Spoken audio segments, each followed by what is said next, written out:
How small can a cathedral be before it stops being one?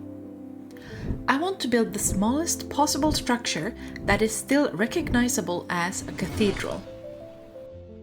I have to stay within the borders, but I can go as tall as I want. I'll build from small to large and revisit earlier versions as I learn more. My inspiration is Notre-Dame. First up, we have a tiny little cathedral. It has to be 3 by 7 blocks, so there's very little to work with. The challenge here isn't accuracy, it's abstraction. In no time at all, I had a basic shape, and it was time to see what I could do to add depth. There wasn't enough space to push any detail out by a whole block. That felt too extreme, so the only real choice was using walls. Stone walls don't exist, so swapping to cobblestone instead of stone seemed like a good plan. Stone had just been convenient. Cobblestone was expressive. The more detailed texture worked to my advantage, faking at least a little depth. Walls added just enough real depth to make the first version believable. The second size I wanted to take a look at was 5 by 10 blocks. This was the most frustrating size. There was just enough space to see what was missing, but not enough to fix it. To feel like a cathedral, it had to be tall. And the towers and roof were the most important features. The outline was soon in place, and it was time to struggle, trying to find ways to add details with nearly nothing to work with. Walls and stairs added some edge smoothing, and iron bars make great spires. Trying to replicate Notre Dame's detail was interesting. There was so much to add and nowhere to put it. The back of it looked good immediately. It was just a question of how close to the source material it could get.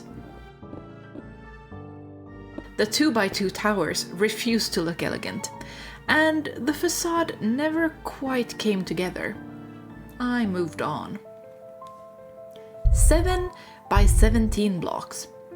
Now the building had room to breathe. Knowing that the back of the cathedral came together really easily on the smaller scale made that a good place to start. It came together just as easily. And the facade was still the hardest part. Repeating the pattern I had settled on for the smaller version worked. It looked recognizable, just not beautiful. I hoped that finishing the largest cathedral would give me the missing pieces and tell me why the previous two looked so bad. At the size of 11 by 27, there was plenty of room to do exactly what I wanted. It took the longest to make by far, but that was just because there were more blocks to place and so much more opportunity to really study the source material. Finally, I didn't have to fight the scale. I could actually design.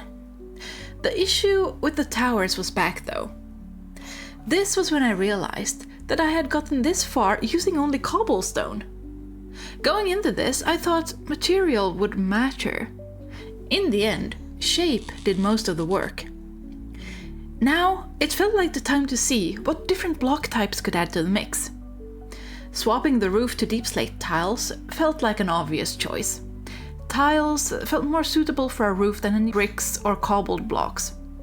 I chose deep slate tiles because they had plenty of detail that wouldn't look out of place on a small build. Some darker colors for the insides of windows added even more contrast.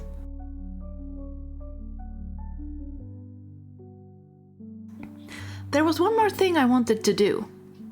Now that I was armed with all the knowledge of building all 4 versions, I wanted to go over them all again and make the best miniatures I knew how. At this point, it was mainly small tweaks, but I wanted to know how significant these changes would feel for the final product. Had I already reached the point I needed to get to, or was there even more I could do to improve recognizability? When taking a step back, it is easier to see the importance of the silhouette. The silhouette comes first. Everything else is secondary. Next, it was a question of detail. Which details were defining, and which ones were noise? Preserving every detail is impossible. Keeping the look of balustrades was a pointless endeavor, since there is no Minecraft block that looks enough like them. Instead, I opted to pay more attention to the windows. I had to keep the idea of the design and ignore the exact detail. At some point, I realized that the changes I made just made it look different, not necessarily better, and that's when I knew I was done. This is the final result. I'm actually quite impressed with how easy it was to capture the essence of Cathedral with so little space. I would argue that even the smallest one looks the part. If the silhouette reads correctly, the brain fills in the rest. So, what actually makes a cathedral a cathedral? At what point does it become one?